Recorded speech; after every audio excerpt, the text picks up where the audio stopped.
رسولوں کا مرتبہ سب سے بلند اللہ تعالیٰ نے رکھا ہے، سب سے اعلیٰ و عرفہ مقام اللہ تعالیٰ نے انبیاء کرام اور رسول اللہ الاعظام کو عطا فرمایا تھا۔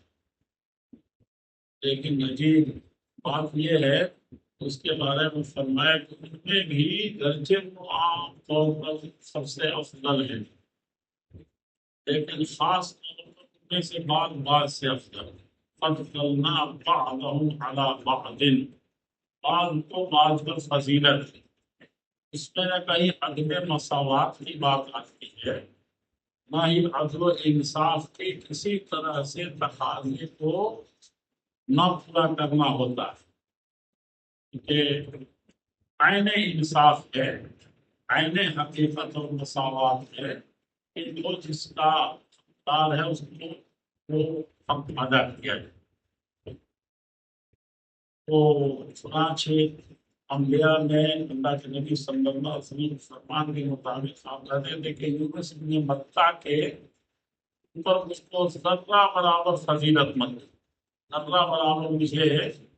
میں تو بعض روایتوں میں ہے کلام کہ وہ کہ ان امی کانت تعبد قدیم اور قدیم، میری اماں تو کدو رکھا سکھا کھاتی تھی۔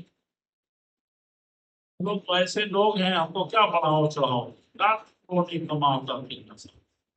آج اتنا بھی گوارا نہیں اللہ کے نبی صلی اللہ علیہ وسلم کو کہ کسی طرح سے فضیلت دی جائے۔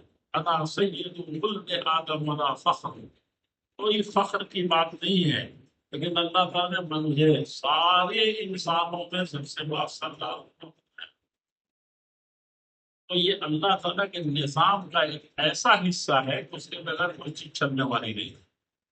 اور ایسے بھی انسان غور کرے، اللہ غور کرنے والے تو کہے گا کہ دیکھیے اب یہ تو اس میں کیا ہوا، مساوات تو رہا نہیں، جب سب رسول ہیں رسول ہیں، لیکن ایسا نہیں ہے، عین انصاف ہے، عین مساوات ہے، اس کی فضیلت ہے۔ اسی طریقے سے اللہ تعالیٰ نے مخلوقات میں بھی ایک دوسرے کو فضیلت دی ہے۔ وَلَقَدْ كَرَّمْنَا بَنِي آدم، آدم کو نے وَلَقَدْ خَلَقْنَا الْإِنسَانَ فِي أَحْسَنِ تَقْوِيمٍ، اور بھی بہت سے تھے کہ خانہ کعبہ کی حرمت سے بڑھ کر کے کسی مومن کی عزت یا جان ہے۔ بہت سے لوگ سمجھتے ہیں ہم تو کسی کی جان لیتے نہیں ہیں، کہ جان سے زیادہ تم لے لیتے ہیں، تم اس کی بے عزتی توہین، اس کی غیبت، اس کی سب کچھ کرتے ہیں۔